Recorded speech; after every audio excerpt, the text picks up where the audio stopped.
Hello everyone, my name is Lowko and today it is time to have a first look at the StarCraft 2 balance revamp for 2018. Yesterday, right before the grand finals at WCS Montreal, Blizzard announced that at the end of the year they're gonna be overhauling the multiplayer version of StarCraft 2 once again. This could almost be seen sort of as like a expansion release for StarCraft 2's multiplayer alone, because there's a lot of changes and there's no denying that this will drastically change the way that StarCraft 2 will be played, in particular at the professional level of play. Obviously, when Heart of the Swarm released, we saw a massive amount of changes. When Legacy of the Void came out, we also saw a huge amount of changes. However, ever since, it seems like pretty much every year, Blizzard releases a set of changes after BlizzCon wraps up to basically shake up the metagame, but to also just simply make StarCraft 2 better overall. And I have to say,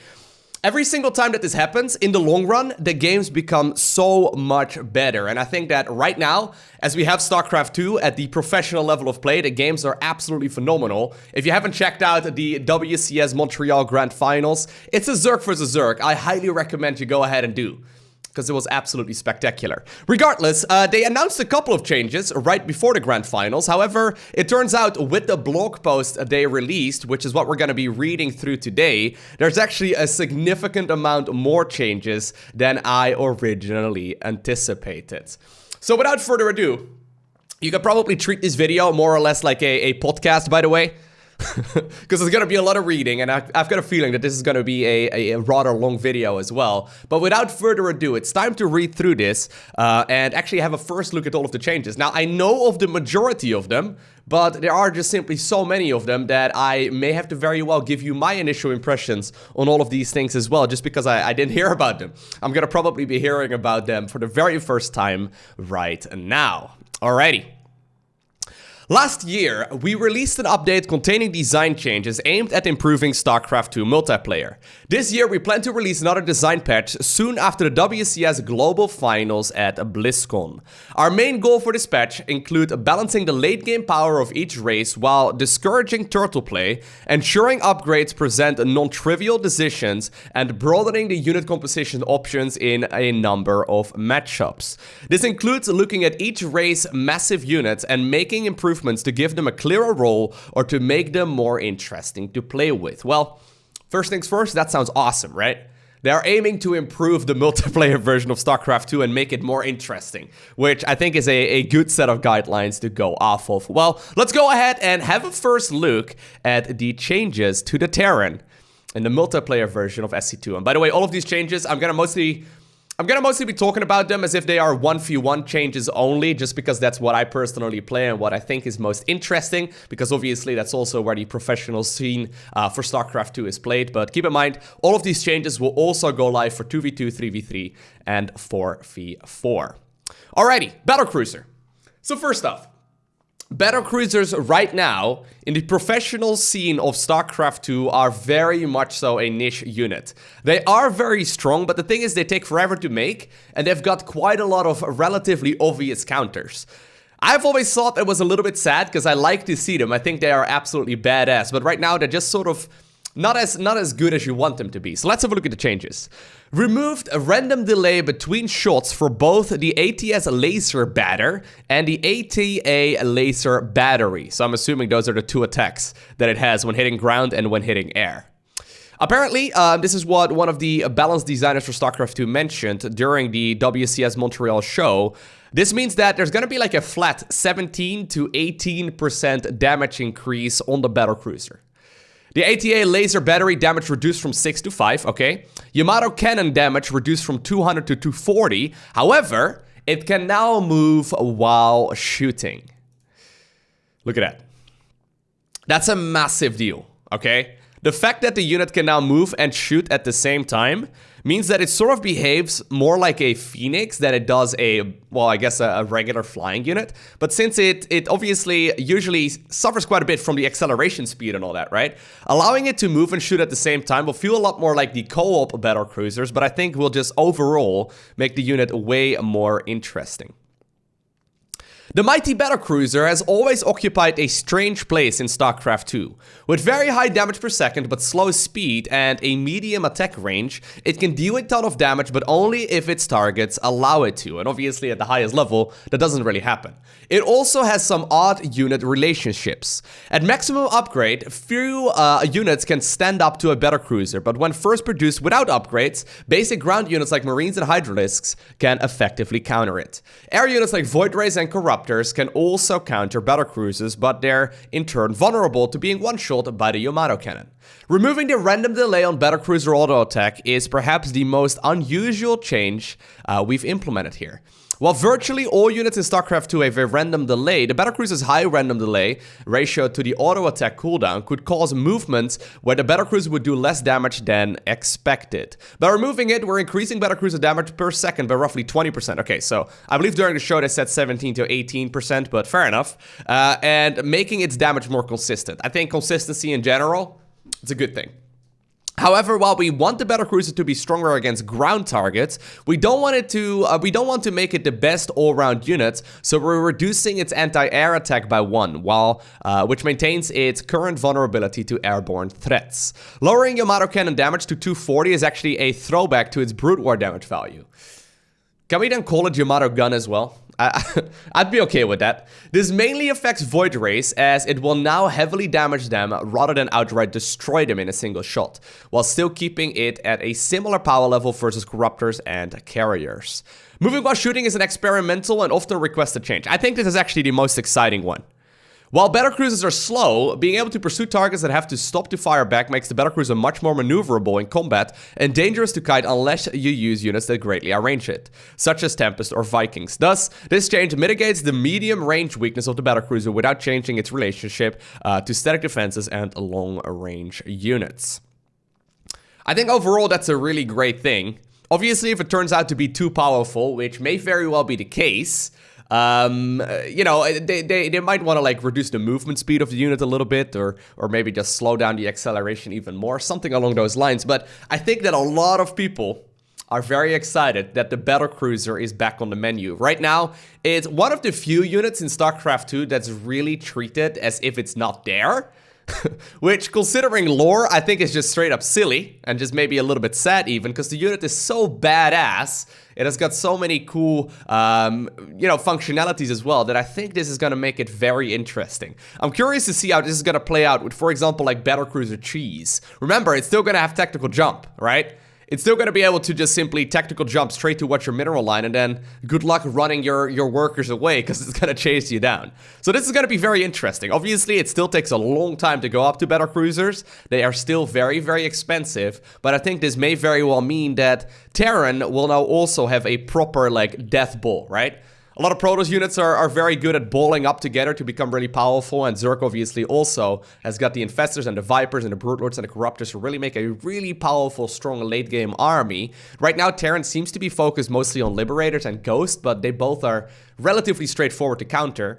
Whereas I can imagine, right, if you make a bunch of battlecruisers and then you add on Liberators and Ghosts, you may very well have that ultimate death ball for Terran now as well. Very interesting to see how this is gonna play out. So, first change, definitely a plus in my book. Second one, we have the Widow Mine. Drilling Claws, which is an upgrade that increases their burrow speed right now also permanently cloaks the Widow Mine while burrowed. A new visual change will be applied to the Widow Mine to indicate this. Okay, so this is one of the changes that I did not hear about yet. So as you may be aware, in the past, Widow Mines were always burrowed. And therefore, you know, invisible. You would need to have detection in order to properly counter them. However, after the changes that we saw about a year or so ago, after the Widow Mine shot, it basically was visible while the shot was recharging. So this is actually kind of interesting, right? The Drilling Claws upgrade is still very powerful. We still do see a lot of Widow Mine play in general, in particular in Terran versus Zerk, but there's a lot more Siege Tank play these days as well. This change restores the Widowmine post-upgrade to its state prior to patch 4.0. This aligns with our previous goal of making early-game Widowmine feel fairer to both attacker and defender, while also improving the value of the Widowmine upgrade. This should allow Terrans to utilize Widowmine late-game more effectively in TvZ against Zerkling Baneling packs and achieve better passive scouting and zone control through well-placed mines. I think all of this makes sense. Right? It was very painful to deal with Widow Mines when, for example, in the Terran versus Protoss matchup, Protoss would open up with, hey, say, Blink Stalker, and they wouldn't have any detection. You could just straight up lose to a bunch of Widow Mines because you had no way of killing them. I think this is nice. I think this is really good. Obviously, getting the Drilling Claws upgrade requires you to have a factory with a tech lab. You're not going to be able to produce 2 of the Widow Mines at once in the earlier part of the game. So I think this is really, really good, and I don't mind this whatsoever. I think this will help out in all of the matchups, really. Really good. Alrighty, the Cyclone. Now, the Cyclone is an interesting unit. First off, let's talk about that for a little bit. The Cyclone has this tendency to be extremely strong in the early game, but then as soon as there's like big army units out, they just sort of die and aren't very useful anymore. Right now in Terran versus Terran, for example, a lot of players, and I know there's a couple of you watching this video right now too. There's a lot of players out there that just simply make massive amounts of Cyclones, wait for their opponent to make something that's not Cyclone, and just simply move across the map and win. It's pretty difficult to actually counter mass Cyclone play. So let's have a look. Base armor reduced from 1 to 0. That is a big deal. That's gonna in particular help out, for example, Zerk players in Zerk vs Terran against that Cyclone Hellbat based style. Interesting. Currently in TvT, Cyclones can trade very efficiently against most other early game options. Removing 1 armor makes Reapers and Marines much stronger against Cyclones, while not affecting Cyclone's strength against units like Marauders and Siege Tanks. This should make them less effective to mass early on, but they're still have value if mixed with other units. Cyclone effectiveness versus Zerklings and Queens will also move in the Zerk player's favor, so we'll be watching that closely. All right, it's time to get out the notepad. Give me a notepad. Here we go. So when it comes to damage output for StarCraft 2, welcome by the way to StarCraft class, right? We're going to StarCraft school. We have the attack damage of a unit plus upgrades of the unit, subtracted by the amount of armor of the attacked unit, is the actual damage that a unit deals. So say for example, let's just do an easy number, right? Say for example, a Zerkling deals 5 damage, right? For every single time that it attacks, it's not just gonna deal 5 damage, because we have to keep in mind the upgrades of the Zerklings. So in the early game, that's gonna be 0, as well as the amount of armor of an attacked unit. So this means that in the earlier part of the game, currently, Cyclones take 4 damage per hit from a Zerkling, whereas in the new upcoming changes, we're going to be seeing 5 damage straight up instead, which is very significant. That is very, very significant. Oftentimes, Zerk players in particular, they try and maximize the amount of workers that they create before really adding on any kind of army units. This means that you're going to need, like, I don't really want to do the math, right? But you're going to need, like, I don't know, 15 to like 25% less Zerklings to actually deal with, for example, that Cyclone Hellbat army in the early game. And that in the end means more drones. So this is a pretty significant nerf to the Cyclone overall. I do think that this is mostly meant to address Terran versus Terran and then also Terran versus Protoss, where the Cyclone is actually really strong. But I'm not sure. This seems like it may be just a little bit too much. Because I think that Cyclones are a very interesting unit overall, and they can be really, really powerful too. So overall, for the Terran changes so far, I like the Battlecruiser changes a lot. I like the Widowmine changes a lot too. I'm not entirely sure about the Cyclone. I think that might be just a little too much, but we'll see. Obviously, there's a lot of other changes as well, so obviously, the way that units interact is going to change a lot as well. Alright, so we have the Thor. The 250mm Punisher cannon weapon speed changed from 3 to 2.5. The 250mm Punisher cannon damage changed from 35 plus 15 to armored to 40 plus 10 to massive. Okay. And the Javelin missile launches area of effect radius reduced from 0.6 to 0.5. Base armor reduced from 2 to 1 once again. So this is also a very significant change. These changes actually that we're seeing right here are mostly a reverse changes to the Thor. The Thor for a long time, we didn't really see it in competitive play at all. This is pretty interesting. Let's have a quick look at the video here. So, for example, we see it right now, fire against a Tempest. There's a lot of Tempest changes as well that we're going to have to read through, but you can see that's a significant amount. That should help out Terran quite a bit with massive units in the late game. All right, so our goal with the Thor is to push its role away from being a strong all-round unit and into being a giant that slays other giants. In turn, it should be weak when swarmed with smaller units, or by smaller units rather. Changing its armor allows units with fast attack speed but low damage like Marines and Zerglings to have an easier time against Thors. Significantly so. Once again, significantly so. The reduction in its anti-air radius is to address feedback that it heavily contributed towards making Mutalisk weak in the mid to late game against Terrans. Since we want to promote more Mutalisk play, we're reducing the power of this counter. Increasing its attack rate against massive targets makes the Thor very dangerous to units like as the new Tempest and the Carrier in straight up fights. Additionally, Brute Lords can be killed much more quickly, so Terran opting to use multiple Thors pose a greater threat in head-on fights by denying Brutelings from being created.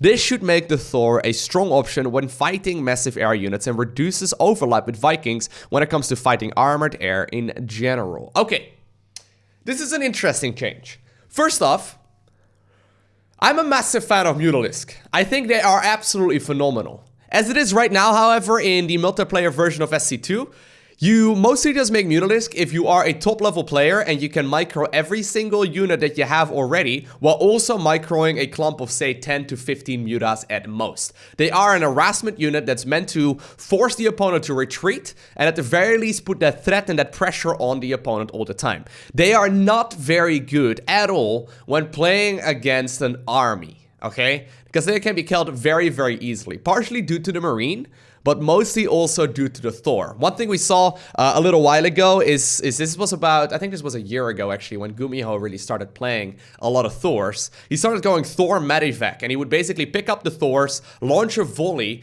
at Mutalisk when they were coming by, pick the Thors up into the Medivac, boost the Medivacs after the Mutalisk, drop them off once again, and hit another volley on those mutas. And since it actually takes 4 hits to actually kill a clump of mutas like that, the amount of damage that he managed to do was absolutely insane.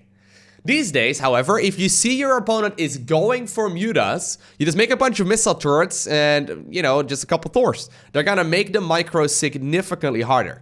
Now, they mention here that base armor reduction is gonna help out a lot against Marines and, for example, Zerglings as well, right? The Zerglings and the Marines are gonna have a much easier time killing Thors. I feel like this is gonna be a big, big change for the Mutalisk as well. This in combination with the Javelin missile launchers area of effect radius reduction, this may very well make Mutas once again king in the Terran versus Zerk matchup, because Terrans are going to have to leave Marines behind, because otherwise you're going to be in a lot of trouble. Mutas deal a stupid amount of damage, but Thors were just really very good against it. I feel like this might be just a little bit too much, right? I'm not entirely sure, but I think this might be just a little bit too much, but only time will tell.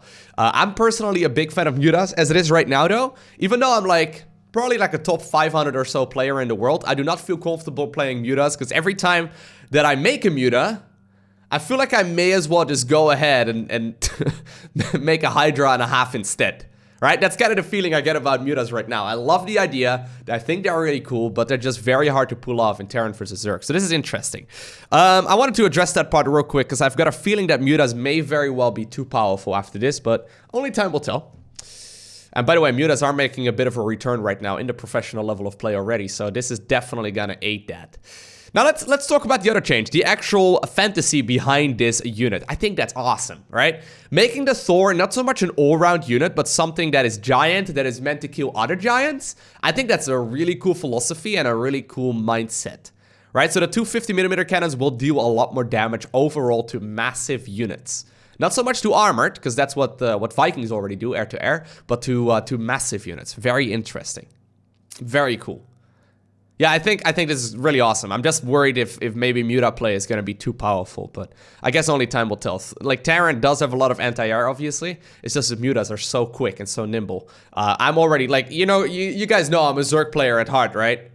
I love playing Zerk. I definitely am going to have to try out playing some Mutalisk as well. This seems really interesting. Obviously, by the way, a lot of these changes are not necessarily final.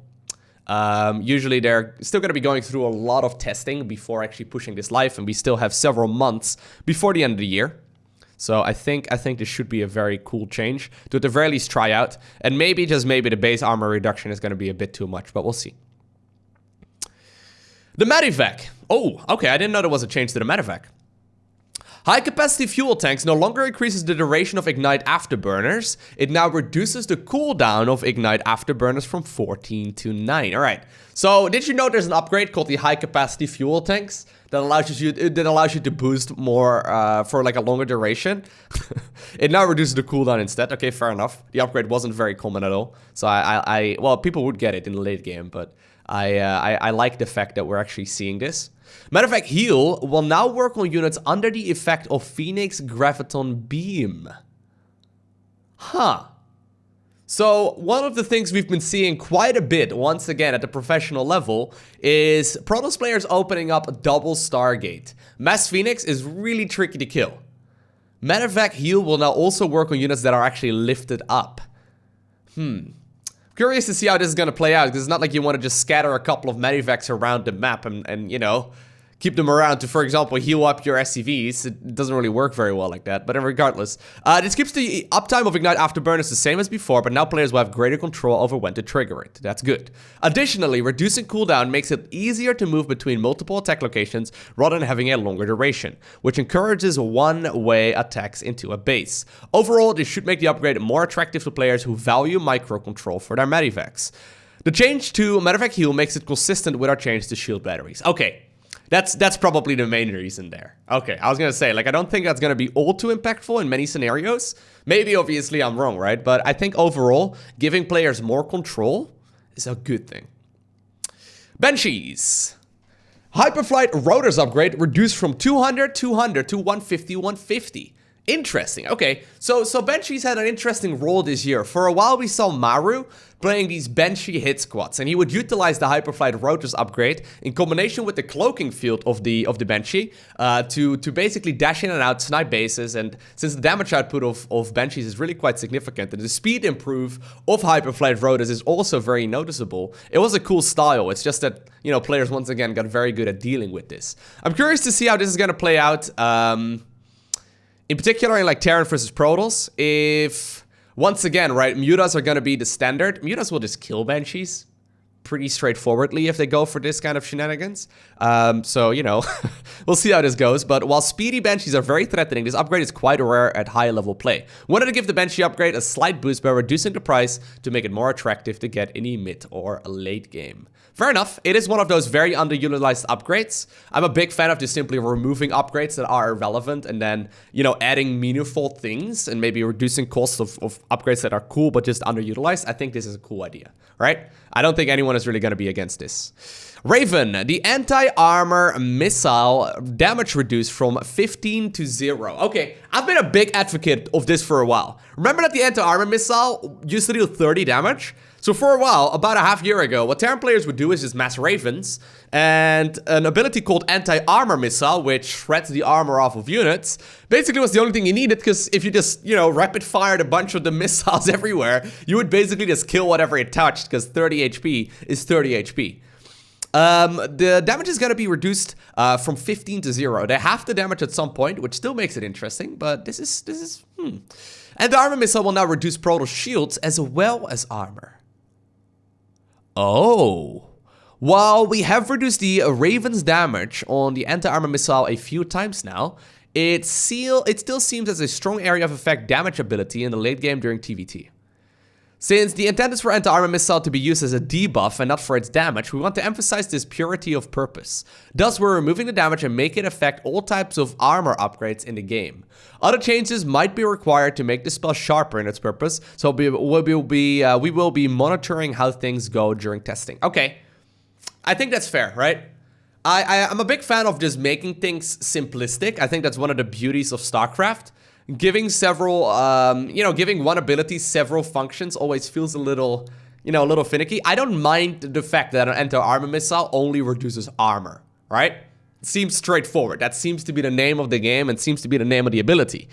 Removing the fact that it deals damage, I'm not opposed to it. I'm just wondering if it's maybe a little too much right now, because there's no denying that 15 damage is still pretty solid, in particular in Terran versus Terran, right?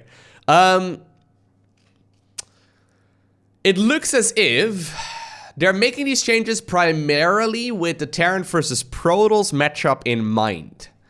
Which I guess is fair enough. Yeah, I think that's fair enough. In Zerk versus Terran and Terran versus Terran, you wouldn't see it all too often. It's still gotta be useful. TVT, you do see it every once in a while with its interference matrix as well. You can force siege tanks and whatnot to unsiege and basically make it difficult for medivacs to really be microed and all that. I do think the Raven has a lot of utility. I'm just wondering if this is maybe too much of a reduction, but I'm curious to see how this is gonna play out in TVP. Right? The fact that it reduces both shields as well as armor temporarily, that's a lot. That's a lot. We'll see. Interesting change. And now we have the engineering bay. Neo steel frame and structure armor. Arguably speaking, the most underutilized abilities in the game. Neo steel frame basically makes it so that you can put like more units into command centers and bunkers, if I'm not mistaken. Like, this upgrade is so very seldomly used that I wasn't even sure it was still in the game. And now we have structure armor that basically increases the armor of all Terran structures, which does get used from time to time, particularly late game when there's a lot of planetaries and all that. They're being combined into Neo Steel armor, which combines the upgrade. It will cost 150 and take 100 seconds to research, the same as structure armor. Neo Steel frame improvements are often requested by various Neo Steel enthusiasts in the community. Wait, you're telling me there are Neo Steel enthusiasts? Okay. This change aims to make it more attractive by combining it with an existing structure upgrade. I love this. Once again, right, I just mentioned upgrades that are pointless and not very often used should be gone from the game. I'm not a big fan of that. Like, having a bunch of, like, niche upgrades can be cool, but some of them, like, how often did you see a Terran player researching something? Like, how often have you seen Terrans put, like, more than 4 Marines into one bunker? Doesn't happen, right? It doesn't happen. So combining this, I think that makes it cool, right? You can at the very least have a nice visual change as well. It's sort of like teching up in Age of Empires, right? You get like a nice visual change when your bunkers are upgraded. All right, so that's all of the Terran changes. Let me take a sip of my water. And yes, these are only the Terran changes so far. Quick recap. Love the battlecruiser changes. Massive fan. Widowmine changes. Massive fan. Really like it. Cyclone changes. I think it might be just a little bit too much. Because it can hurt, in particular early game, Terran quite a bit when it comes to playing mech. And I think mech should be encouraged, not made to be harder, but I see where they're coming from. We'll have to see how this plays out. Thors, this will definitely open up the ability for players once again to go mute us, which I'm really excited for. And I love the idea of making it a big guy that's good at killing other big guys. I think that's really cool. Medevac, nice quality of life change there. Banshee, Hyperflight Rotors, a nice quality of life change right there. Raven, we'll have to see how this plays out. Engineering Bay, a lovely quality of life change here. I gotta say, I'm a big fan of these Terran changes. I don't think there's really anything to complain about. There will be people that are complaining, because this is the internet after all, but I think overall, this is an exciting set of changes that will really help out StarCraft 2 and just make the game more interesting. Okay. Let us have a look at the Zerk changes, shall we? There's quite a few of these as well. Zerk. Zerkling and Hydralisk. On burrow speed, change from 0.71 to 0.36. On burrow random delay reduced from 0.36 to 0.08. Increasing on burrow speed should allow for more tactical and sneaky Zerk plays. For example, using Hydralisk to catch warp prisms or medevac unaware as they fly towards a mineral line, or using Zerklings to ambush reinforcements as they walk across the map. Dude, yes. Give me these changes. These are awesome. Right? Burrow is one of those things that does get utilized from time to time, but probably not nearly to its effectiveness. Right now, it's mostly used in Terran versus Protoss and Terran versus Zerk, or Zerk versus Terran rather, and Zerk versus Protoss, to make it hard for the opposing player to expend. Right? Sometimes we see burrowed banelings, which is more like a niche thing that works from time to time. It's pretty cool. It's very exciting at the very least to watch. But allowing, for example, a group of Hydras to just sort of sit, say for example, like the right-hand side of the map, where you know medevacs usually pass through. Just having them burrowed over there and just like pop up and shoot, that's awesome, right? That's really cool. In the past, you could just simply boost away from it. With these changes, you can actually, yeah, this is cool. I like this a lot. Very nice quality of life change. I don't think there's anyone that can really complain about this. Hydralisk health decreased. Okay, I didn't know about this one. In the past, we set to make the Hydralisk more of a core unit. Yes, This has perhaps been too successful at the point where it crowds out other strategies. Altering the Hydralisk health reduces their ability to be masked by making them more vulnerable to area of effect damage. Since altering the health of a core unit is always a big change, we will be watching to make sure Zerk has still the Hydralisk as an option, although perhaps not the best option for every matchup. I personally don't really mind the role of the Hydra as like an all-round unit right now. They sort of feel similar a lot to, like, for example, Marines, and you can imagine what, like, reducing the HP of a Marine would do. It's very significant. But regardless, I see where they're coming from. Yeah, this should be an interesting change. In particular now with the Muta becoming more viable, I think that players will probably steer away from the Hydra for a while. Because while 90 to 85 doesn't sound significant, when you take, for example, abilities like Storm into account, right? Storm deals 80 damage. If you... It's you know, you die very easily is what I'm trying to say if you don't pay attention, and Hydras already are very flimsy. This is gonna make them even more like a paper plane, even more like that glass cannon. So I think overall that's a cool idea. I'm just not sure if this is gonna be maybe a little bit too much, but we'll see. Infestors. At 8 range, Infested Terran cast range increased from 7 to 8. Infestors. At 8 range, Infestors will be able to cast Infested Terrans outside the range of static defense and further away from enemy armies, allowing them to be more effectively, to break siege lines or threaten massed enemy forces. Yeah. When I think of Infestors, I think of like the 4-Fester hit squad that we saw Destiny execute years and years and years ago, and I think of like the Terran spray, like the Infested Terran spray, where you queue them up and you rapid fire a whole bunch of them, and then like all of a sudden a couple of Infestors spawn this big army out on the map. It's a cool idea, and I think the cast range increase will definitely help out. For reference, a Colossus with extended thermal lens, so with the full upgrade, has 9 range. So Infested Terran range to 8 is significant. I don't really know if this is going to make the ability more common to use. The last time I've used Infested Terrans as a cast was mostly just as like a last-ditch effort because I was already super dead. Yeah, even though you can like use them away now from Terran static defense or from Protoss static defense, I don't think it really is going to be used very often, but it's a cool idea. And obviously, if once again, right, Mutas come back into the fray, maybe Infestor switches become more popular once again too. Yeah, I don't mind it. It's a cool idea. I just don't know if this is going to really change very much of anything. Alrighty, here's a big one. This is one that I'm personally really excited for. The Ultralisk. New upgrade added. Anabolic synthesis. It costs 150 minerals and 150 gas. It has about 80 seconds of research. And Ultralisk off-creep speed gets increased by 10%. On-creep speed is unaffected. This makes the Ultralisk much stronger and more responsive option off-creep without support. Due to their previous speed off-creep, they were sometimes a questionable choice against Terran Bio, with high-level players being able to defeat them with Marauders. This is true. Post-upgrade, they can better pressure Terran Bio forces as their new speed is very close to Stimpack Marine Marauder speed. Against Protoss, they can also be used to better pressure Carrier High Templar compositions by quickly engaging the High Templar while shrugging off Carrier Interceptor damage. Love this change. So this is a long upgrade, a pretty expensive one as well. This will go together with chitinous plating. Now let's have a look at the video. Look at the speed, right? 10% doesn't seem significant, but you can see that it has a much easier time dealing a bunch of damage here, and it's gonna at the very least force a lot more counter micro. Now 10%, I do think it's gonna be quite significant. I'm not sure if we're really gonna notice it, but the reason why I get excited about this is because of StarCraft 1 mostly. Does anyone remember the StarCraft 1 Ultralisk? They're like almost as fast as Zerklings. They're really quick. Now, obviously in StarCraft 1, they don't deal cleave damage, they just deal single target if I'm not mistaken, but still. Alright, that's a cool change. Ever since the Marauder got its attacks combined from 2 shots into 1, and once again, we can go back into this little situation here. If you understand how this functions right here, you can figure out very quickly, very easily that indeed, just combining the Marauder attacks from 2 shots into 1 attack really helped them out a lot when it comes to fighting against Ultralisk. This is going to be interesting. I quite like this. And obviously, this still means, right, for Terran players worried that Liberators are going to still be phenomenal, right? Liberators are still going to be really good. Ghosts are still going to be able to use Sniper just fine. And hey, you can even go ahead and probably use Thors. Thors are probably not going to be a bad option either. Actually, yeah, probably not the most amazing one, but still, they're going to be decent. Alrighty, the Nidus network. Let's have a look.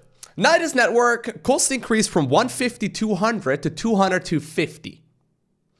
Nidus worm cost decreased from 100 100 to 50 50. While the Nidus worm is emerging, it will no longer be invincible. Instead, it has 6 armor. It has 6 armor? Oh, okay. So I was a little worried that like a small group of like stint marines was going to be able to take this out. Very interesting. Okay, let's have a look at that video too. So you can see in the new version of it, the marines on the right are gunning down the worm before it happens. Now, what it looks like is as if you can go ahead and deploy 2 worms at once from one Nidus network, which would make this pretty interesting. If this is not the case, I don't see people ever really using this. Nidus worm has been historically used historically for all-in strategies. We want to encourage more late-game usage as transport/harass tool. We've heard consistent high-level feedback to the effect that their lack of use late-game was due to the cost of the worms themselves. Additionally, we wanted to increase the counterplay of Nidus worms being placed directly in front of the opponent's units, so we're removing their invincibility during their emerging phase. However, its armor will be increased while emerging, so stopping a Nidus worm will require more commitment than just swarming it with worker units or attacking it with a few basic units. Okay, so I like the fantasy behind this. Now let me explain to you why I don't think anyone is going to use the Nidus network after this change. The thing is, in the late game, right, a good Zerk player will have creep spread everywhere. And if there's one thing that Zerk players have in common at the highest level of play is that units move all over the map. Oftentimes, it doesn't really matter if you have your units on one side of the map, because if for example, Terran drops 2 medevacs full of units right next to a hatchery that you're not defending, that hatchery is gone. The way you defend it is by putting units close to it in the first place. There's no way you just simply gotta put like a Nidus worm there and then like try and unload units to try and just that's not gonna happen. No one's gonna like unload units to try and defend against something. Another issue about the Nidus worm that I think, like if you change this, right, people might start using it. Let me know in the comment section what you think, but right now, a Zerkling emerges from a Nidus network as quickly as an Ultralisk. Which means that if you just put like 20 Zerklings in there, they're gonna like sprinkle out one at a time, and it's just not gonna be very good. It's just not gonna be very helpful. Also, the units coming out of a Nidus worm are on move command, not on attack move. I think changing that might also be a nice little improvement already. Because right now, while the idea is to I guess transport units around in the later stages of the game, there's gonna be a very few amount of niche scenarios where people will actually use this, where it's actually useful. For example, where you're trying to like send drones towards another base. But then again, you hear the scream, that's for your opponent as well, right? You hear the scream and your opponent knows that something is weird. If he doesn't see aggression, he knows that there's probably going to be hidden base. I'm not sure about this. And also, like, increasing the cost of the actual base Nidus network is going to make it so that the cost is actually not going to be very different at all if you just want to put down, like, one Nidus worm, right? It's going to be the exact same. And what this does obviously do is that it pretty much makes it impossible for the Nidus worm to be used aggressively unless it's hidden inside of one of the bases and the opponent just doesn't catch it in time. If your opponent is playing really greedy and just, for example, has like 2 immortals ready to defend and that's it, he's still going to be able to kill the Nidus worm before it actually deploys any units, right? Because it will be now attacked while I'm not sure about this. I'm honestly not entirely sure. I like the idea behind it. I like the thought process. I don't see any pro gamer actually using it for transport. Maybe I'm mistaken. Maybe we'll look back at this like in a year from now and we all realize how wrong I was. I would like that to be the case because I think Nidus worms are pretty cool, but I think these changes alone are not going to be interesting. I think if you add to this, right, Nidus worms will now deploy units based off of their supply, or will increase the speed of which units will remove if they're lower in supply, something like that, right? I think that would make it more interesting, and at the very least, maybe then, right, you could like put a Nidus worm at every single one of your bases, right? And you put just a bunch of units into the network, and then as soon as you're under attack, you just unload a bunch of Zerklings, and if they come out quickly, that makes it pretty interesting, right? I don't I don't know, I'm just trying to think out loud here. Also, one of the things that is worth noting is that this makes it look as if you can deploy several worms at once. I don't think you can. Unless this is a change here that is added to it, but I don't think you can. Nidus worms have been used historically for all-in strategies. We want to encourage more late game as transport harass. We've heard consistent, yeah. I'm not sure. If you could deploy like 3 Nidus worms at once, then it might be interesting, right? Then it might be interesting to actually use them as a defensive tool as well. But right now, you would have to put a lot of focus on deploying worms here and there on like the different bases, and you have to actually like continuously think whether or not it's already up. Whereas if you could deploy a bunch of them at once, it would make it much more interesting. But in order to do that, you need several Nidus networks, which cost has been increased. So, I'm not convinced. I'm not convinced. I don't think this is gonna have the required result. And while I like the thought process behind it, I think there's just not enough here. I don't think anyone's actually gonna use it right now. Because, you know, as wisely pointed out, I think right now it's only really being used for all-in strategies, and I don't see it being used in any other way in this form either.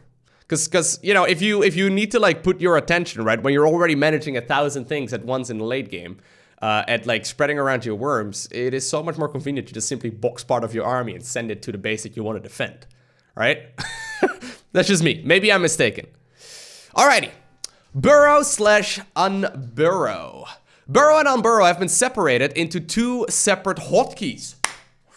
I did not know about that one. That's awesome. Burrowed and unburrowed Zerk types will now be on the same tab select, and both will be selected when double clicking on units. Nice. This is more of an experimental change. We've gotten requests over the years to separate the burrow and unburrow buttons for the Zerk to give greater control over units, similar to how Terrans control their terraforming of siege tanks and liberators. We are looking for feedback on how this feature feels in the player's hands, as it requires a bit of getting used to. This is awesome, guys. So, for those of you that play StarCraft 2 a lot, right? Say you've got a group of lurkers, and half of them are burrowed and the other half isn't. You got them all on one hotkey, say hotkey 2, you click hotkey 2, you click the burrow button, and you're like, wait, did the ones that were already burrowed unburrow? Or did the ones that weren't burrowed yet burrow instead? And you go back to your lurkers, you check whether or not the ones actually, you know, are coming, or whether or not they're like sitting there under the ground. I never know how it functions. What they're saying right here with siege tanks and liberators is that if you siege up a tank, say you've got 10 tanks and you siege up 5 of them, if you select all of the tanks, there's a second button that shows up in your command card that indicates whether or not something is sieged or unsieged, right? You can click the button to unsiege all of the tanks that are unsieged, or you can click the button to siege all of the tanks that are currently not sieged. Does that make any sense? I hope so. It makes sense in my head anyway. Right now, we're gonna have something similar for burrow, which sounds awesome. That's a beautiful quality of life change. I really think this is going to be an important one. And yeah, I think once you get used to this, I don't think anyone is really gonna think about it twice. I think everyone's gonna love it. Maybe I'm mistaken. Usually I'm quite on point with these kind of changes. Okay, so those are all of the changes to Zerk. Love the quality of life change on the burrow speed. Little hesitant about the Hydralisk change, because I think the Hydra change might just be a little too much, but we'll see. I think the Infested change is pretty much irrelevant. I love the change to the Ultralisk. I think this is a really cool upgrade. I wonder if 10% speed is enough, but it's still gonna make for a more interesting unit, which I think is cool. We have the Nidus network change. As I pointed out, I don't think this is gonna be very relevant at all, and I don't think anyone is gonna use the Nidus worm anymore, but only time will tell. And then this beautiful quality of life change right here on the burrow/unburrow. I think this one is really cool. There's some really cool changes here. Okay, now it's time for the final of the 3 races. We're gonna have a look at Protoss. Nexus Mass Recoil renamed to Strategic Recoil. Mothership's Strategic Recoil renamed to Mass Recoil. What? We're switching names? Nexus Strategic Cooldown reduced from 130 to 85 seconds. Nexus Strategic Cooldown Radius reduced from 6.5 to 2.5.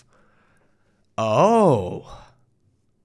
Alright, so as it's being used right now, people use the Nexus Mass Recoil, or I guess Strategic Recoil, to basically pull back their entire army if an attack is not going the way they had anticipated, right? They push out, they're like, oh snap, I can't actually deal with this.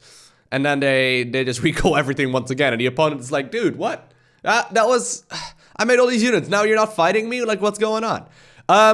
Apparently, they're reducing the radius a ton, right? For anyone who knows how circles work, a 6.5 radius to 2.5 is not just, you know, that's a substantial reduction in the amount of units that you can actually recoil.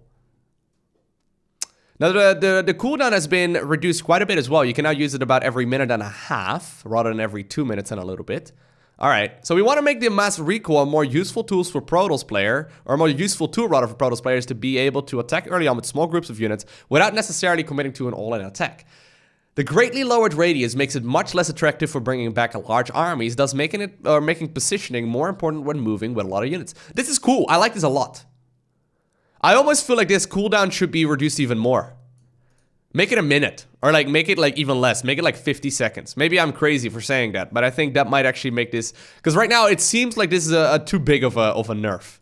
Because there's no denying this is a nerf. But the idea of allowing Protoss to move out with like a small group of units, I think that's really cool. We'll see. I like overall the thought process behind this. Very, very nice. But I think that this might hurt Protoss a little too much. Sentry. Hallucination. Energy cross reduced from 100 to 75. Okay. And the Guardian shield radius increased from 4 to 4.5. Okay. That's a big buff. Once again, right? We're talking about radiuses. Or radii? No, radii? Radiuses. I'm just going to stick on that. Yeah, that's a big one. Currently, Protoss often rely on Stargate units or Adepts to scout their opponents. Hallucination was more heavily used in the past before Adepts existed due to the opening phases of the game being more fast and the window to build energy on a Sentry being much slower. Therefore, decreasing the energy cost for Hallucination should help making it more of an attractive scouting option. Increasing the radius of Guardian Shield is aimed at supporting more modern playstyles. Zealots are more of a popular choice now as a core unit, but their charge often places them outside of the Sentry Guardian Shield. This aims to slightly reduce the gap so they more effectively cover larger gateway-centric armies. Cool! So I did not realize that was the idea behind it. Okay, so if units that are charging forward, right, and the, you know, when the Sentry's tasing units that are at a bit of a distance, right, if they're still going to be inside of that bubble, I think the change right here is really cool. Hallucination energy cost reduced from 100 to 75. It says right here that in the past, we did see a lot more hallucinated Phoenixes.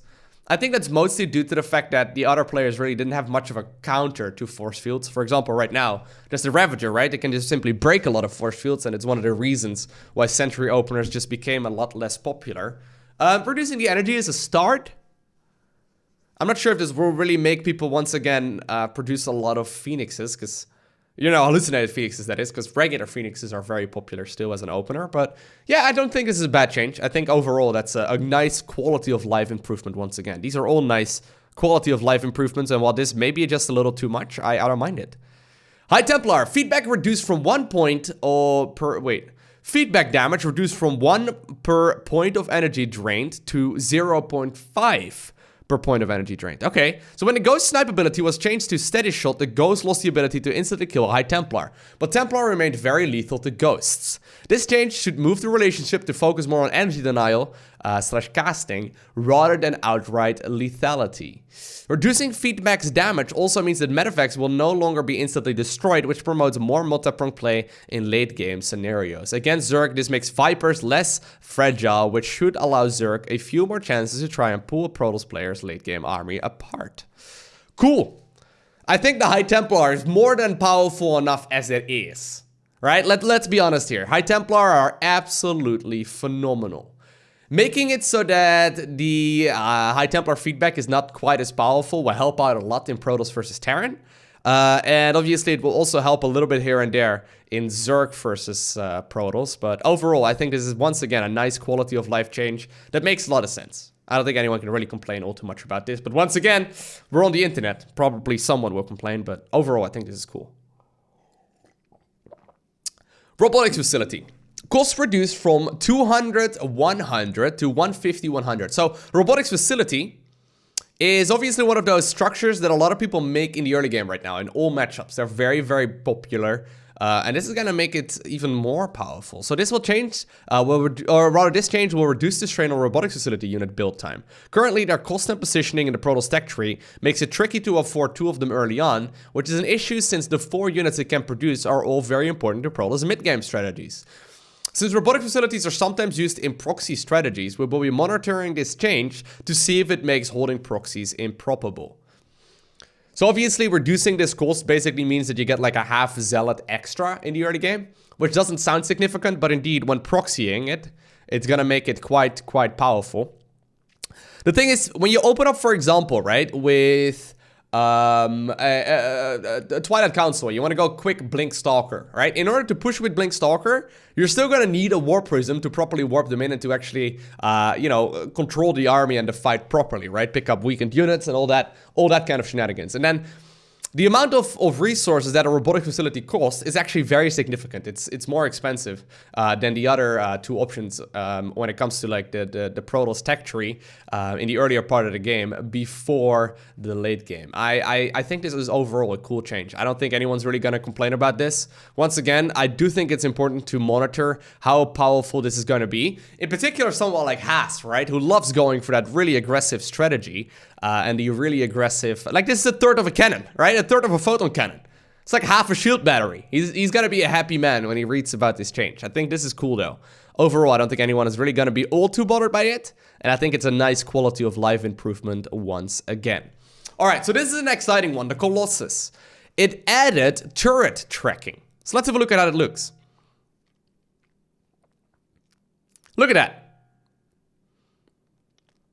So basically, rather than facing in the direction that it walks, the Colossus is now not going to have to turn its head nearly as much anymore, because it's still going to just simply keep on facing the army that it's fighting, which is a really important and a really nice quality of life change. As it is right now, Colossi are not very commonly used. And I think this is quite interesting, and in particular together with the Robotics Facility, right? You might want to see some Colossi play again.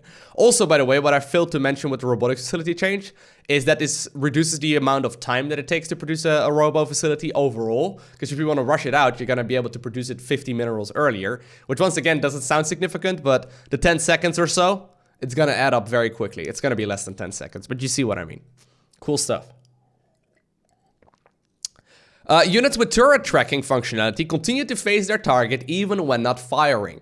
The Siege Tank and Immortal are two examples of units that demonstrate this behavior. With turret tracking, microing a Colossus in battle should feel more rewarding for players and increase the unit's skill ceiling. I'm all for increasing the unit skill ceiling. It's great stuff. And then how many changes do we have? Oh man, we have a lot, guys. We're barely even there. The Disruptor, Purification Nova, has been changed back to its pre-4.0 state. Purification Nova deploys a ball of energy that will detonate after 2 seconds, dealing 155 damage and an additional 55 shield damage to all ground units in its radius. It will no longer detonate on contact with enemy units, and Purification Nova now sends a threat signal to the opponent on detonation instead of during the launch phase. It will send a threat signal to the opponent on detonation instead of during the launch phase? Interesting. I'm not entirely sure what they mean with that, but I think I will find out. I'm gonna play against these quite regularly. This is definitely a nice, important upgrade. So this is basically mostly like a reversal of what we've had in the past. Last year, we made a change to the Disruptor to see if it could work better at chipping away at armies over time. They wanted to make it a reaver, basically.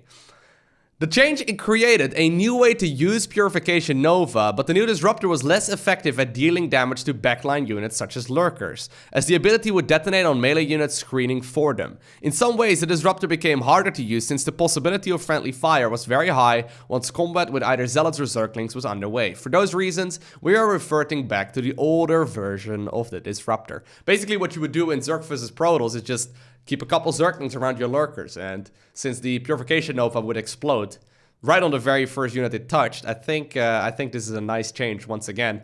Putting it into a unit, or making it into a unit rather, that's actually viable. We're also adding one change. Your units under attack signal will happen after Purification Nova detonates units instead of when it's deployed. I didn't even know that. Interesting. So currently it's being deployed. Okay, so that's what they mean right there with the threat signal. Aha. Before, the signal would cause units to immediately attack the Disruptor, which made it appear that your units were walking towards the undetonated Purification Nova and their own death. This change also brings Purification Nova more in line with other splash effects like Siege Tank damage, and that sounds awesome, and Psionic Storm. Great stuff. Yeah, I've noticed that. Sometimes my units walk towards Purification Nova, and it's a little bit awkward. Sometimes it works in your favor, because then the couple Zerklings you left around your Lurkers actually worked out, but yeah, I don't think this is a bad change whatsoever. It's once again gonna make the Disruptor a lot more popular. And as it is right now, Robotics Bay play is just not very popular. Other than maybe the War Prism speed upgrade or something along those lines. I think the Colossi upgrade right here and the improvement for the Colossus is really nice. And then the change to the Disruptor definitely is gonna make this also way more interesting. Alrighty, we have the Tempest. Cost reduced from 300, 200 to 250, 175. Supply reduced from 6 to 5. Hit points and shield reduced from 300, 150 to 150, 125.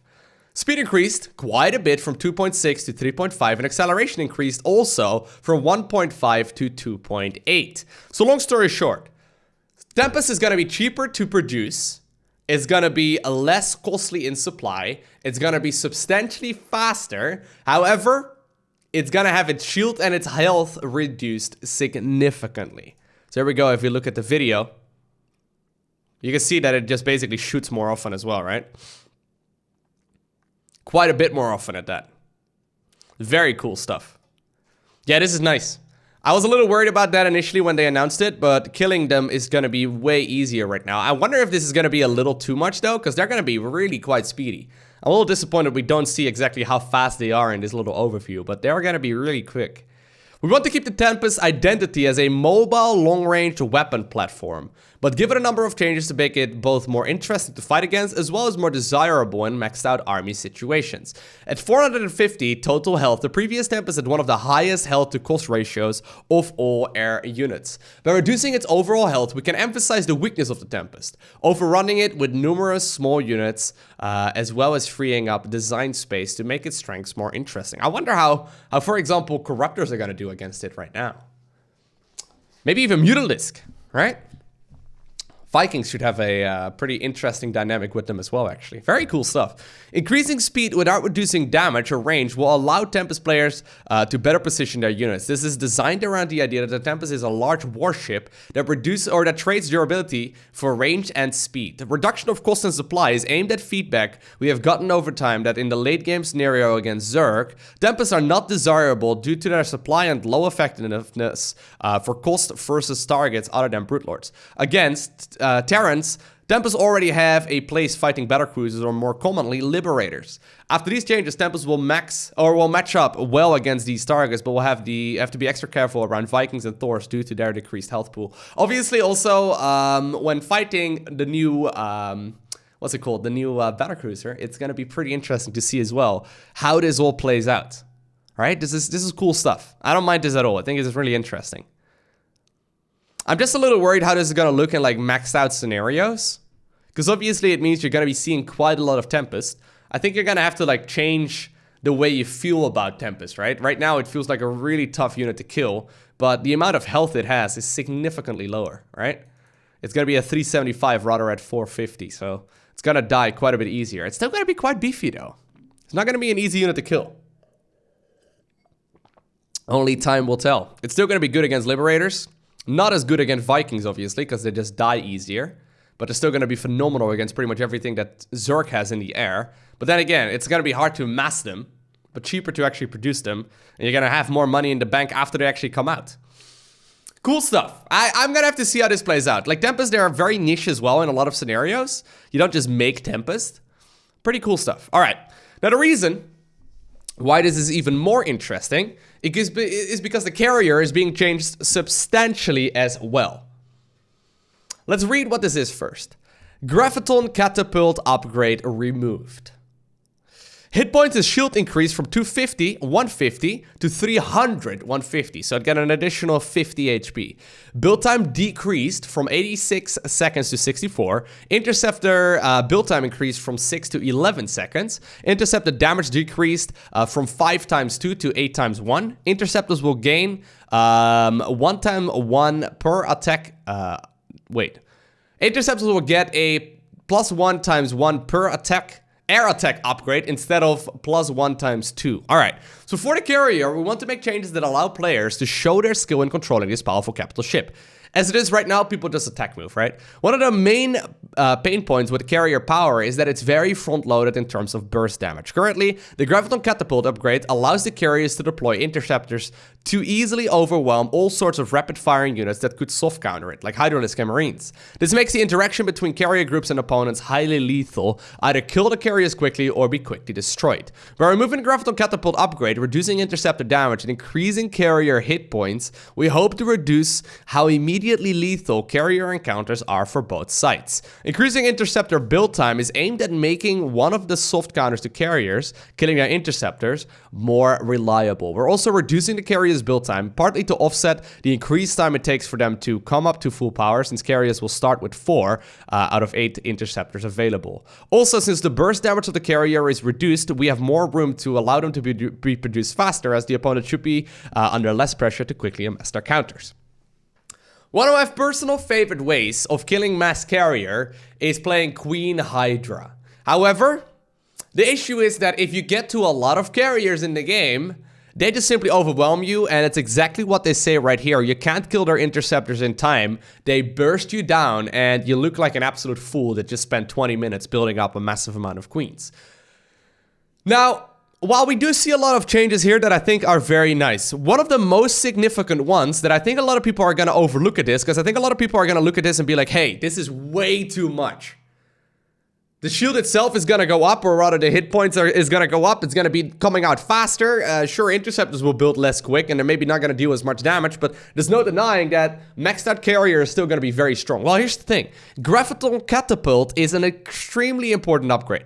I was talking about useless upgrades in the game earlier. If there's one useless upgrade in particular, it's Graviton Catapult. Basically, we see actually pro gamers forget it from time to time. It's an upgrade that you have to make right now in order to actually have your carriers do any kind of useful attacking.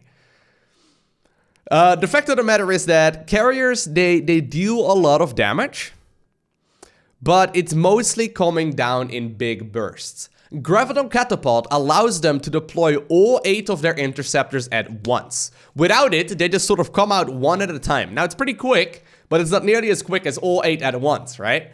And right now, with these changes, I feel like Hydra Queen compositions, for example, are once again gonna be a very viable option. Because you might very well be able to just get your or kill all of the interceptors as they come out, right? And since it takes 11 seconds to rebuild one of them, the amount of... It's gonna be an interesting interaction. I'm curious to see how this is gonna play out. Because the amount of time you have to kill interceptors is going to go up significantly. It's going to be less threatening to just simply sit underneath. And maybe even like, say there's like a mothership up above, right? And you can't see the carriers. It might actually be even beneficial for you to have that as a Zerk, because it means that your units will prioritize the interceptors. I'm curious to see how this is going to play out. I'm definitely interested in checking out how this is going to work. Very cool stuff. The Mothership Time Warp now also reduces the attack speed of enemy units and structures by 50% in addition to slowing by 50%. Time Warp has remained unchanged since the removal of the Mothership core. Since the old Time Warp was balanced around being an early game unit, we want to increase the power of the ability to make it better fitting for high-tech units. By reducing attack speed, this reinforces the ability's zoning potential. Yes, you can never, ever, ever fight inside of that bubble again, because you absolutely die immediately. Very cool. I like this a lot. Beautiful quality of life change. Shield Battery. Shield Battery Restore will now work on units under the effect of Phoenix Graviton Beam. So we saw that already, right? They kind of spoiled me on this one with the SCV changes. This will also allow shield batteries to be more effective against low number of Phoenix arrays. As a result, Phoenix play will need to be more of a commitment if the opponent builds shield batteries, which they should. In Protoss versus Protoss in particular. Assimilator. Health and shield reduced from 450 to 300. Lowering the overall life of Assimilator, bringing it in line with refineries and extractors. Yeah, I never quite understood why Assimilators have so much more HP and life than extractors and refineries. I don't know. I think it's like a remnant from StarCraft 1 or something. I'm not sure. Nice quality of life improvement there. Speaking of another quality of life improvement. Once Warp Gate research is complete, newly built gateways will automatically transform into Warp Gates on completion. So this is exactly like it is in co-op, right? Beautiful. Ideally, once a warp gate research is done, newly built gateways are always transformed into warp gates. Into warp gates rather. This isn't the most strategic or mechanic intensive decision, so we're testing out making it automated. Seems good. Nice quality of life improvement once again. New countdown. Oh, okay. So this is a general change. Okay, I thought for a second this was another Protoss change, but no. New countdown timer added to the start of matches played in the testing matchmaking queue. Oh, okay. So what this means is that we're gonna have like, basically, right, as it is right now in StarCraft 2, you have the loading screen, and then as soon as the loading screen ends, which sometimes takes like 10 seconds, sometimes a minute, as soon as the loading screen ends, the game immediately starts. Right now, I think there's gonna be like a 3-second countdown. Which I think is cool, right? That's nice. Means that you can actually alt tap out and like adjust your music and all that if you need to. We've received feedback that players would like to test the addition of a countdown timer at the beginning of matches. Yes. That could help players have a smoother transition from the loading screen to the start of a match by reducing uncertainty about when the game starts. Thus, we'll be feeling out this... Dude, that's great, yes. I love it. Very big fan. This is our first pass of changes for our post-BlizzCon update coming in November. As with previous design updates, these changes are balanced towards being more noticeable, with new changes being added or some being removed over the testing period. But that's where you come in. Starting on Tuesday, you'll be able to hop into the testing matchmaking queue, try out the changes, and let us know what you think. Good luck and have fun. Guys, I am very, very excited about all of this. There's a lot. I realize this is a long video. If you're still around, thank you for watching. Let me know what your thoughts are down below in the comment section of the video. If you made it all the way until here, also make sure you hit the like button. Overall though, I have to say, I am really excited about this. There's some really cool changes that they have in store for us. And I'm definitely going to be playing the testing matchmaking queue. As long as there's other people trying it out as well, I am excited to test all of these changes. There's got to be a really solid amount of quality of life improvements that I feel like if you're used to those, going back to the old version of the game is going to be hard. But also all of the different unit interactions, right? It's going to be exciting to see how they play out. And I think definitely that all of this they're on the right track. Right? Sometimes I'm very against certain changes. Like for example, the Nidus Worm changes right now kind of confuse me. But I'm excited to just let my Mutalisk fly over the map again and to see how all of the different interactions with the battlecruisers play out, with the Tempest play out, how the carriers will actually introduce a different dynamic into the game, how feedback will actually be less noticeable, how the Colossus is going to be something more microable, how you can actually like figure out which units are burrowed and which ones aren't. There's so many cool changes here. I'm excited for it. I hope you are as well. For now though, I want to thank you for watching. Have an amazing day. Do not forget to smile, alright? A special shout out to the Patreon supporters. You guys are awesome. Thank you so much for supporting the channel directly. But I hope to see you once again in the next one.